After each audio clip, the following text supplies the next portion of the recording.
What is going on, YouTube? Today we are looking at the fourth story in my collection, The Crumbling of a Nation and Other Stories, called It Was Just Another Day in America. I wrote this story the day after the horrible shooting that happened at Robb Elementary in Uvalde, Texas. It is probably the only story I've ever written where I was literally crying while writing it. And the reason I felt so compelled to write it was because when I read the news of what had happened, for a moment I felt nothing. It genuinely felt like just another event. Like it was just another day. Like, of course there was another shooting here in America. And it was that feeling of normalcy that really shattered me. Because these are events that should feel monumental. Moments that should wreck the nation. Moments that we should never forget. Moments that change the way that we behave as a society.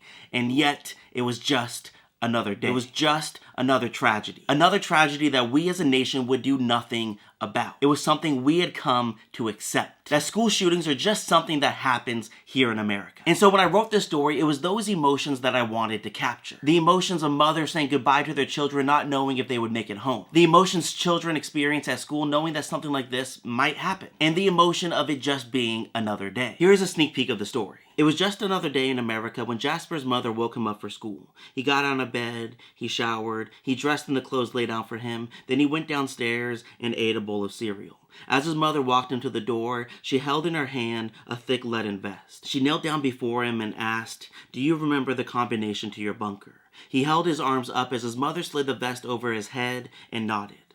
"What is it?" she asked, buckling the vest across his chest as she did. 17, 24, 8, 19, 22.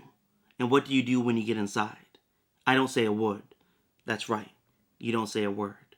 The bus pulled up outside. "Be safe, okay?" "I know, Mom, I know." She kissed him on the cheek and told him that she loved him. "Say it back," she said as she tickled him all over. "Say it back, say it back, say it back." And so he did, though he did it quietly and without eye contact. "I love you too."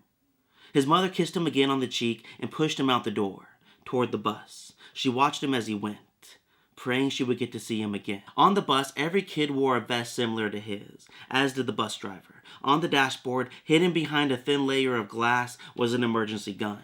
That gun was loaded at all times. Jasper walked silently to the back of the bus, where he sat alone. It wasn't until the seventh stop that a friend finally arrived. Jasper sat up excitedly at the sight of him, and waved his hand and patted the seat next to him. "Hi, Brian," said Jasper, though thanks to his speech impediment, his R sounded more like W's. "Hi, Jasper," said Brian. Brian and Jasper had been friends for as long as they could remember. Sometimes they called each other cousins. Other times, they called each other brothers. When they arrived at school, they joined the back of the line for security. When they reached the front, they removed their backpacks and slid them, along with their lunch pails, through the X-ray scanner. They lifted their arms and split their legs as a police officer scanned them from head to toe.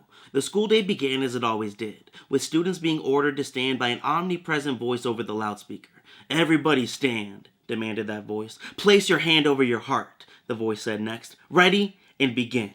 Together, in one voice, the entirety of the school pledged their eternal allegiance to the United States of America, the country of the free and the brave, the country that God watched over endlessly. Only after they had all finished their pledge were their school lessons allowed to begin. During recess, the playground was surrounded by police officers and soldiers. They kept their backs to the children and their eyes straight ahead. They held their guns at the ready, knowing there would be no time to waste should an intruder enter school grounds. The nation had lost too many children already. But Jasper and Brian hardly noticed the officers, the soldiers, the guns, the helicopters overhead, the towers, or anything else intended to keep them safe.